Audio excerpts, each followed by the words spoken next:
창세기 1장의 1절로부터 25절, 오늘 1장 두 번째 시간이 되겠습니다. 지난 시간에는 그 말씀의 큰 틀을 보면서 창조의 은혜를 살펴보았습니다. 오늘은 그 세부 사항을 들어가도록 하겠습니다. 창조는 1장 1절에 보면 하나님이 천지를 창조하셨다라고 되어 있습니다. 여기서 말씀하시는 하나님은 성부 하나님이십니다. 2절에 보면 하나님이 또 나옵니다. 그런데 이 하나님은 성부 하나님이 아니십니다. 거기 보면 하나님의 영은이라고 했으니 이 하나님은 성령 하나님이시겠습니다. 그렇다면 삼위일체 하나님 가운데 성부와 성령이 창조에 등장하시는 것을 우리가 보게 됩니다. 그런데 성자의 창조는 여기 등장하지 않습니다. 그렇지만 성자도 창조주로 활동하셨습니다. 구약성경 잠언 8장 30절을 함께 찾아서 그곳에 나온 말씀 살펴보도록 하겠습니다. 30절 다 같이 한번 읽겠습니다. 시작. 창조자가 되어 날마다 그의 기뻐하시는 바가 되었으며 항상 그 앞에서 즐거워하였으며, 여기서 말하는 창조자는 바로 예수 그리스도를 가리키는 것입니다. 그러면 합해서 말한다면 이 세상 창조는 성부, 성자, 성령 삼위일체 하나님께서 일하신 삼위 하나님의 활동이라는 사실을 알게 됩니다. 그러면 1장 1절로 돌아가서 보겠습니다. 여기서 성부, 성자, 성령께서 하시는 역할이 나뉘어져 있음을 보게 됩니다. 1절에 보면 하나님은 창조주이십니다. 2절에 보면 성령은 창조하신 일을 진행하시고 문행하시는 일을 하시므로 지금도 성령 하나님은 하나님이 하신 일을 우리에게 이루게 하시고 적용하시는 분이 성령 하나님이 하시는 일입니다. 다시 말하면 성령은 지금 우리와 함께 하시는 하나님이 되시겠습니다. 그렇다면 성자 하나님은 창조주로서 어떤 역할을 하셨을까요? 그것은 대단히 중요한 내용을 갖고 있습니다. 여러분 성경 또 한번 찾겠습니다. 이번에는 신약 성경에 골로새서 1장 6절을 한번 찾겠습니다. 여기 성자께서 창조에 어떤 역할을 하셨는가를 알 수가 있습니다. 1장 16절에 보면 다 같이 읽겠습니다. 시작. 그에게서 창조되되 하늘과 땅에서 보이는 것들과 보이지 않는 것들과 혹은 왕권들이나 주권들이나 통치자들이나 권세들이나 만물이 다 그로 말미암고 그를 위하여 창조되었다라고 되어 있어요. 여기서 성자 하나님의 창조의 역할은 그분이 창조의 원인이라고 했습니다. 이건 굉장히 중요한 내용이거든요. 그로 말미암고, 또 16절에 그 다음 말씀에 보면 그를 위하여라고 했으니 예수님이 창조의 목적이 되신다라는 것을 알 수가 있습니다. 그렇다면 우리가 여기서 중요한 사실을 하나 발견합니다. 종합해서 보면 여러분, 창조의 목적에 맞도록 살려면 예수 밖에 있어서는 아니 됩니다. 그를 위하여 창조된 세상에 사는 자가 예수 없이 사는 것은 창조의 질서 밖에 사는 것이니 하나님과 관계가 전혀 없는 사람입니다.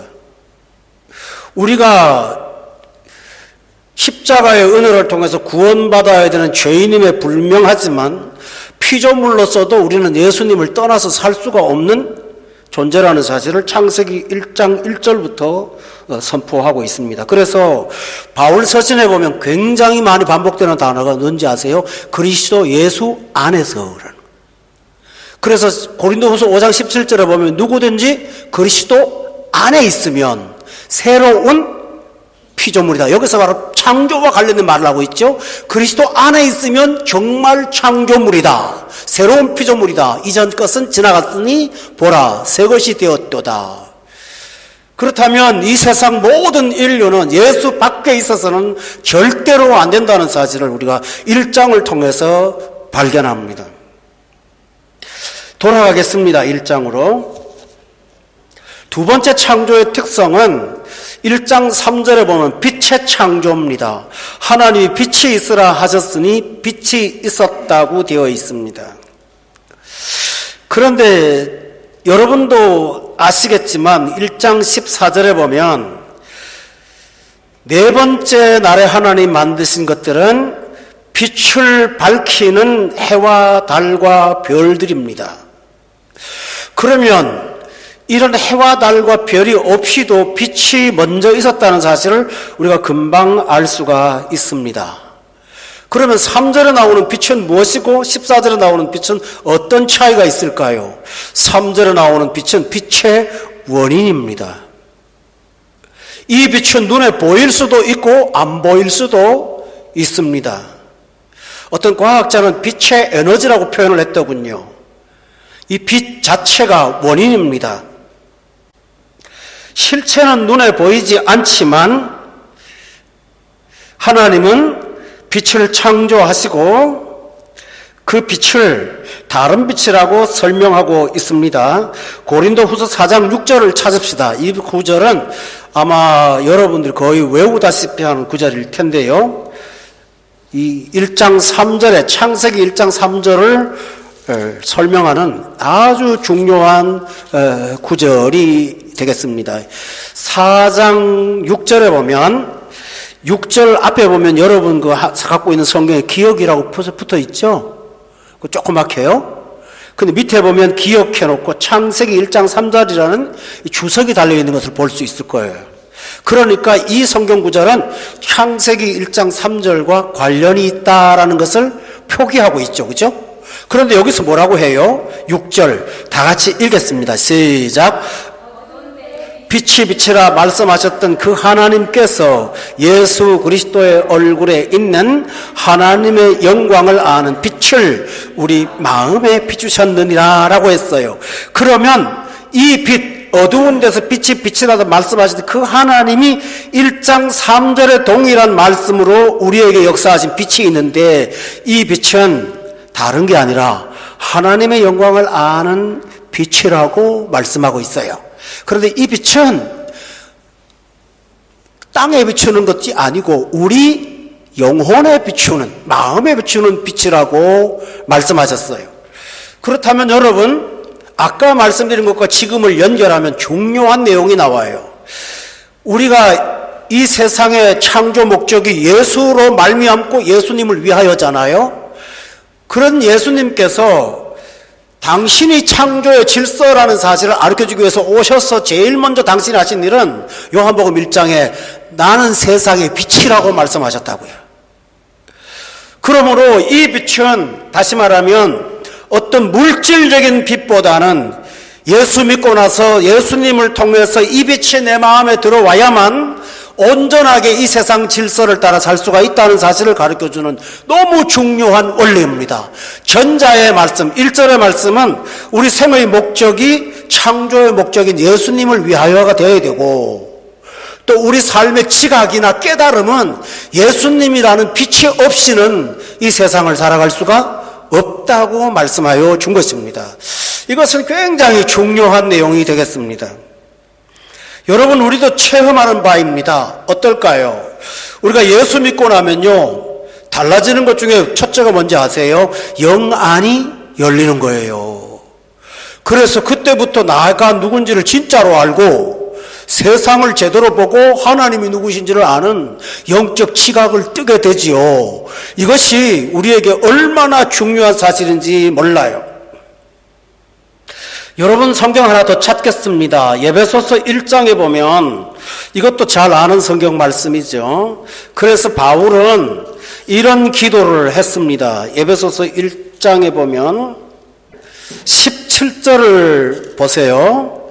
자, 우리 주 예수 그리스도의 하나님 영광의 아버지께서 지혜와 계시의 영을 너희에게 주셔서 하나님을 알게 하시고 18절 다 같이 읽읍시다. 시작. 마음의 눈을 밝히사 그의 부르심의 소망이 무엇이며 성도 안에서 그 기업의 영광의 풍성함이 무엇이며 그 힘의 위력으로 역사하심을 따라 믿는 우리에게 베푸신 능력의 지극히 크심이 어떠한 것을 너희로 알게 하시기를 구하노라. 여기서 18절 서두에 보면 마음의 눈을 밝혀서 알게 하시고 라고 했습니다. 그렇다면 예수님을 영접하고 나면 예수님은 우리에게 빛으로 오셔서 하나님을 알게 하시고 하나님이 이루시는 일들을 알게 하시고 그리고 우리에게 주신 은혜의 것들을 알게 하셔서 눈을 뜨게 하심으로 빛이 내 마음에 들어와서 우리가 전에는 어둠이었는데 이제는 빛의 사람으로 변화를 받습니다. 아멘. 그래서 예배소서에 보면 우리를 일컬어서 너희가 전에는 어둠이었더니 이제는 빛이라 라고 말을 하는 것입니다. 정말 예수 믿는 것은 엄청나게 큰 것입니다.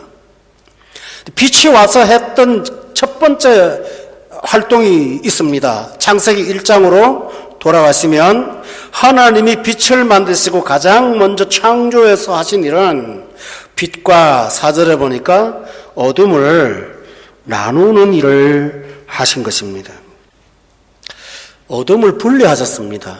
여기서 말하는 어둠은 1장 2절에 보니까 흑암이 깊음 위에 있었다 하니 이것은 자연의 어두움과 같다는 느낌을 받습니다만 이 부분은 영적인 원리가 있습니다. 여러분 아브라함이 하나님 앞에 부름받을 때 하나님의 첫 번째 명령이 뭔지 아세요? 떠나라 였어요. 떠나라. 또 예수님께서 제자들을 바닷가에서 만나셨을 때 나를 따르라고 하셨고 모든 것을 버리고 따르니라 라고 되어 있어요. 그러니까 예수 믿는다고 하는 것은 지금까지의 삶에서 섞여있던 불신을 벗어버리고 단절하고 나누는 거예요. 다시 말하면 섞여있는 여러 가지 불순물들이 예수님을 통해서 분리가 진행이 되는 것입니다. 돌을 캐갖고 그 속에 금을 찾을 때 그냥 금이 안 찾아집니다. 수은을 몇 방울 넣으면 그 수은이 금을 끌어모아요.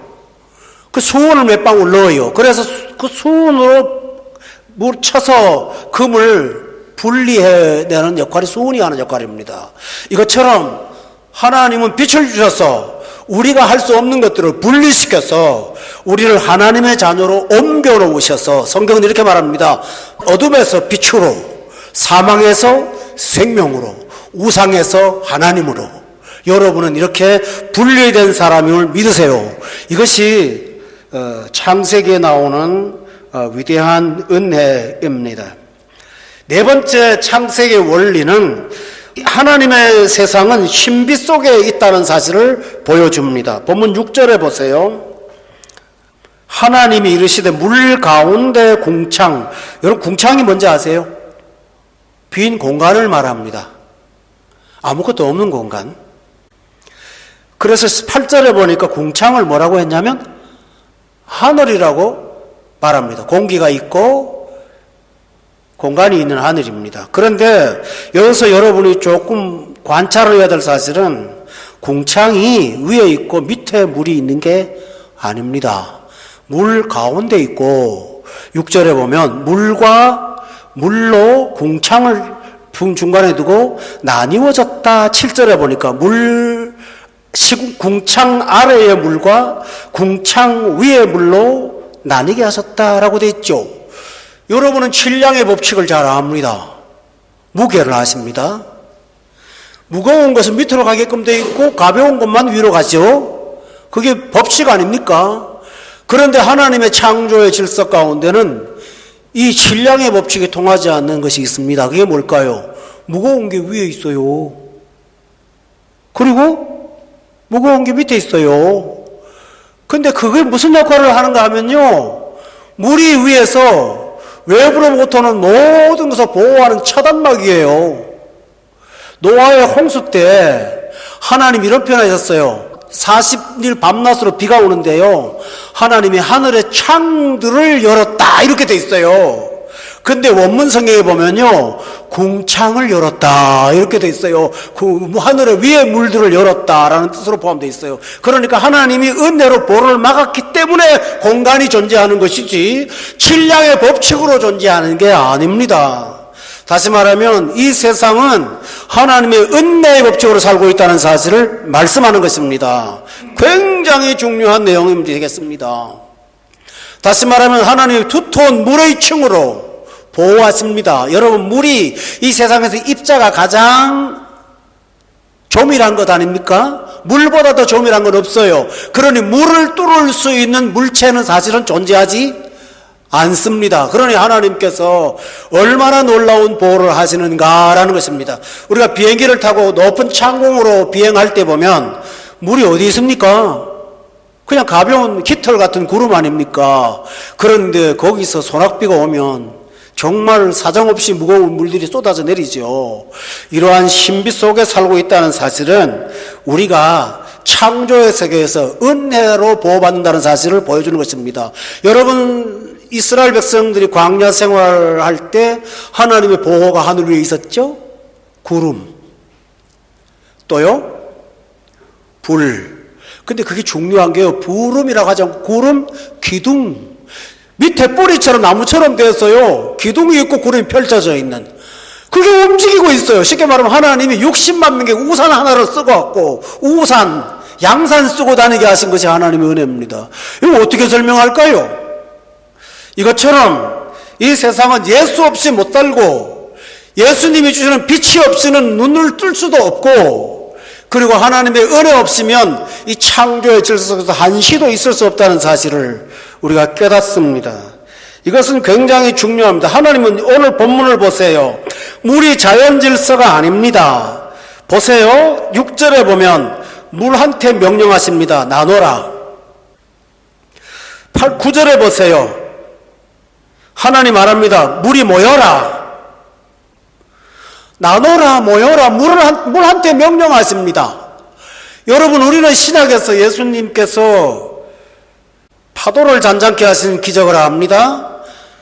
구약에 보면 하나님이 홍해바다를 가르는 기적을 우리는 봅니다. 요단강을 말라서 건너게 하시는 여호수아 시대의 기적을 봅니다. 이건 아무것도 아닙니다.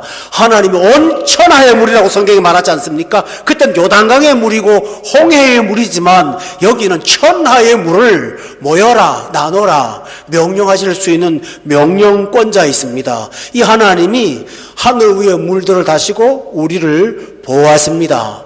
그러므로 교우 여러분, 예수 믿고 사는 것은 하나님의 보호의 은혜의 우산들이 우리를 항상 덮고 있다는 사실을 믿으세요. 그래서 은혜라는 말은 덮개라는 뜻도 있습니다. 굉장히 중요한 내용입니다. 덮었다라는 뜻이 있습니다. 여러분, 그 지성소에 들어가 보면 지성소 안에 그 하나님의 법궤가 있는데요, 법궤 위에 속죄소가 있잖아요. 그게 덮었다는 뜻입니다. 덮었다. 하나님이 죄를 가리운다고 그랬죠. 다시 말해 하나님의 옷자락으로 우리의 휴한 것을 덮어버렸다라는 뜻입니다. 이 덮은 것을 하나님 열어버리면 살 수가 없습니다.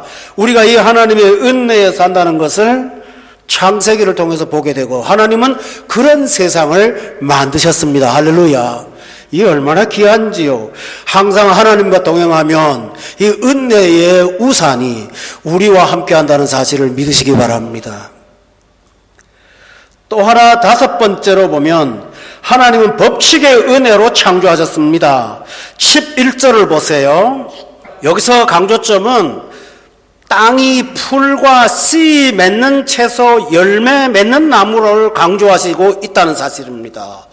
성도 여러분, 하나님은 전능자이시므로 열매가 없어도 내년에 나무 날 수 있게 할 수 있고, 씨가 없어도 나게 할 수 있습니다.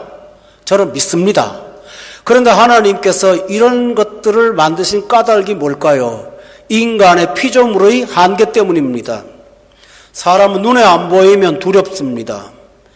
이거 올해 다 먹고 내년에 안 나면 어떡해? 씨가 있습니다. 열매가 맺힙니다. 그것은 뭘까요? 미래가 달려있다는 것입니다. 하나님은 기적으로도 역사하시지만 일정하게 보이는 자연 규칙을 통해서 우리의 마음을 평안케 하시는 분이 하나님이십니다. 여러분, 사람이요, 늘 반복되는 것도 참 지루합니다. 그런데요, 지루한 것보다 더 무서운 게 하나 있습니다. 날마다 변하면요, 못 살아요, 사람이. 자, 비행기 타러 갔습니다. 날마다 시간 바뀌어요. 약속을 어떻게 합니까? 오늘 아침에 해 떴는데 내일 안 뜹니다. 어떻게 삽니까? 농사 지을 수 있습니까? 예외도 은혜지만 규칙도 은혜입니다. 그러므로 이런 씨 가진 열매나 씨 맺는 채소를 통해서 우리는 미래를, 하나님이 허락하신 미래를 보면서 소망으로 살 수가 있도록 하나님이 이렇게 역사하여 주셨습니다. 성도 여러분, 이 증거를 말씀드릴게요. 노아의 홍수 때 여러분 기억하시죠? 동물들은 끌고 들어갔지만 씨앗을 끌고 들어간 것은 노아 홍수가 없습니다. 그런데 나왔을 때 하나님은 이 세상 모든 만물들을 다시 소생케 하신 것을 기억하시죠? 그렇다면 씨 가진 열매 씨 맺는 것은 하나님이 일하시는 무리를 위해 하신 일이라는 사실을 우리가 보게 됩니다. 그러므로 여러분, 전도서에 보면 참 귀한 말씀이 있어요. 해를 보는 즐거움으로 사십시오라고 있어요. 이게 뭘까요? 날마다 변함없이 규칙적으로 움직이시는 하나님의 은혜를 보면서 살라고 말씀하신 것이 창조의 특성이라는 사실입니다. 우리가 6번째의 말씀을 또 보겠습니다. 창조의 특성 가운데 여러분 21절에 보십시오. 여기서 종류되라는 말은 굉장히 중요합니다. 이 종류라는 말은 창조 때부터 종이 결정되어 있었다는 사실을 말하고 있습니다. 호랑이가 뱀이 되고 이런 일은 절대로 일어나지 않습니다. 진화론자들은 진화의 과정을 설명하면서 환경에 적응하다 보니 종이 진화되고 도태되고 해서 적응성으로 통해서 나중에는 종 자체가 변한다고 말하는 것이 진화론의 이론입니다.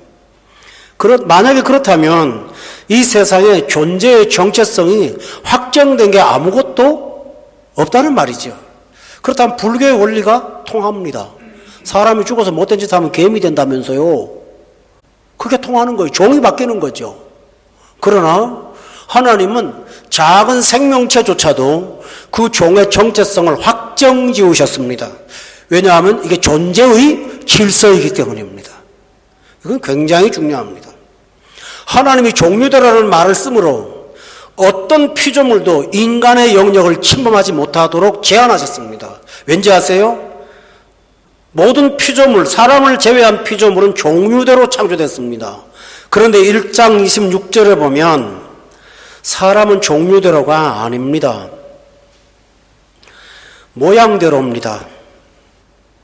완전히 다른 겁니다. 누구의 모양대로요?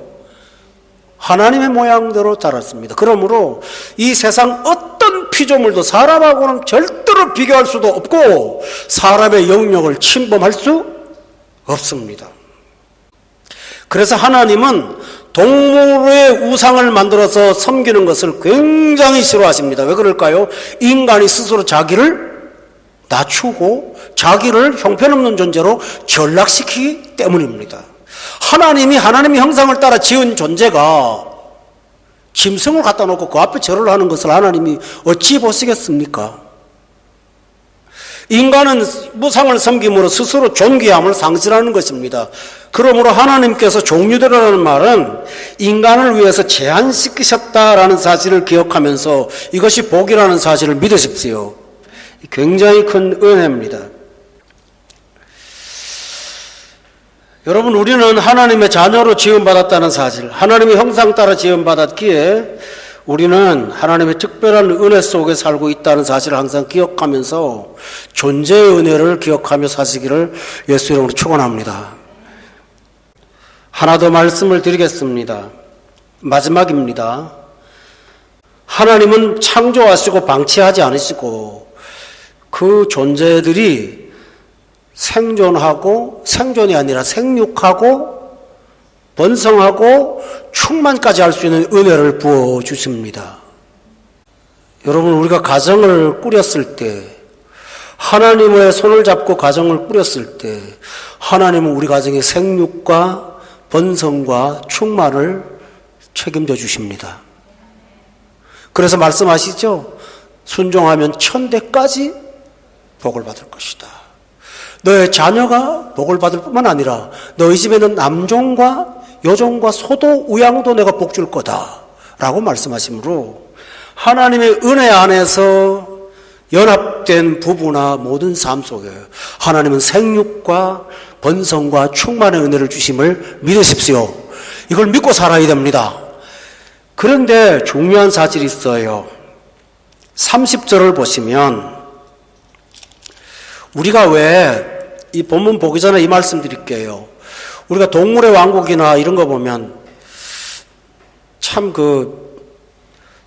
소가 풀을 먹는 거는 평화로워 보이는데 사자가 사슴을 잡아먹는 거는 아주 아찔하면서 끔찍하잖아요. 피를 막 입에 배꼽이 피를 막 바르고 하나님이 저렇게 창조하셨나라고 하죠? 아닙니다. 30절에 보세요. 다 같이 읽어봅시다. 시작. 하늘의 모든 새와 생명이 있어 땅에 기는 모든 것에게는 내가 모든 푸른 풀을 먹을 거리로 주노라 하셨습니다. 여러분, 창조의 때 모든 동물 세계는 초식 동물이었습니다. 육식이 없었어요. 이 사실은 뭘 의미합니까?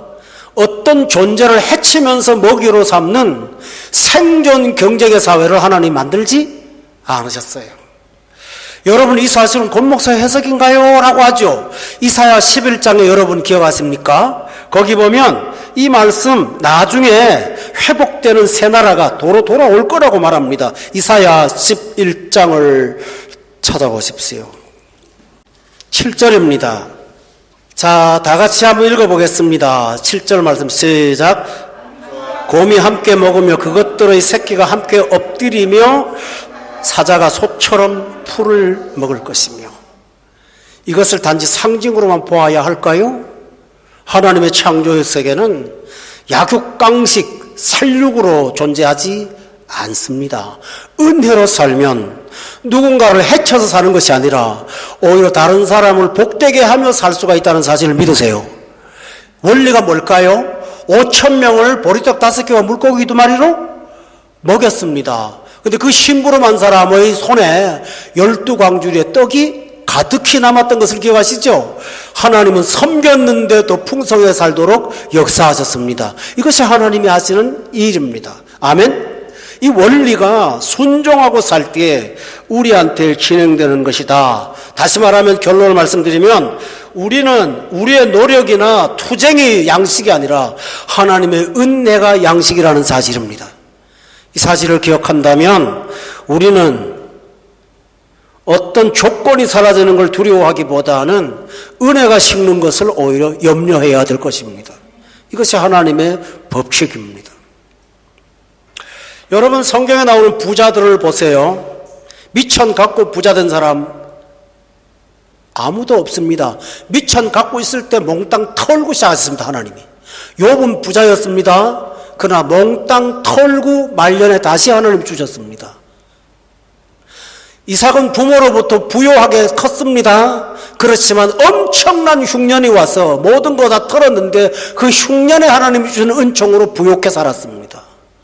아브라함은 빈손 들고 애굽으로 갔다가 돌아올 때 하나님의 특별한 은혜로 필요한 것들을 넘치도록 공급받고 돌아왔습니다. 이 사실은 무엇을 의미할까요? 그때 아브라함이 한 말이 있습니다. 소돔과 고모라의 전쟁에서 이기고 나왔을 때 소돔 고모라 왕이 아브라함한테 이 재물 다 너 가져가고 네가 사로잡은 사람들만 나한테 달라고 할 때 아브라함이 거절했습니다. 11조만 뗐습니다. 그리고 자기와 함께한 군사들이 먹을 것만 떼고 다 돌려줬습니다. 그러면서 하는 말이 있죠. 내가 이것 때문에 부자가 되었다는 말을 난 듣기를 원치 않노라. 나는 하나님의 은혜로 산다라는 것을 여러분이 믿기 바란다. 아멘. 이거를 세상에 보여주기를 원했어요, 여러분. 여러분도 그렇게 사시기를 바랍니다. 이것이 창조의 질서 특징이라는 사실입니다. 여러분, 창세기 1장을 오늘 결론을 내리겠습니다. 창세기 1장은 인간의 죄가 전혀 존재하지 않을 때 일입니다. 하나님 홀로 일하셨을 때 인간의 방해가 없었다면 하나님의 일들이 지금도 진행되고 있을 것입니다. 그러나 우리는 고대하고 있습니다. 이 땅이 사라지고 이보다 더 좋은, 이거하고는 비교도 할 수 없는, 사도 바울이 말했습니다. 내가 3층짜리 올라가 봤는데 사람의 말로는 다 표현을 못하겠다. 창세기는 표현했지만 표현할 수 없는 그 하나님의 나라가 새하늘과 새 땅이 믿는 자들에게 임할 것을 믿으시기 바랍니다. 이것이 소망이에요. 이 땅에서 우리가 어떻게 살든지 짧게 살다가 영원한 세상 가서 그 복락 가운데 하나님을 기뻐하며 선을 행하며 살게 될 줄로 믿습니다. 결론을 내린다면 오늘 창세기 1장에서 우리에게 주는 가장 주요한 주제는 딱 하나입니다. 예수 그리스도. 그분이 내 삶의 틀이 되고 내 삶의 목적이 되고 내 삶의 영광이 되고 그분이 내 눈의 안경이 되고 그분이 나의 삶의 내용이 될 때 우리는 이 땅에서도 창세기적인 삶을 하나님의 은총으로 누리며 살게 될 줄로 믿습니다. 기도하겠습니다.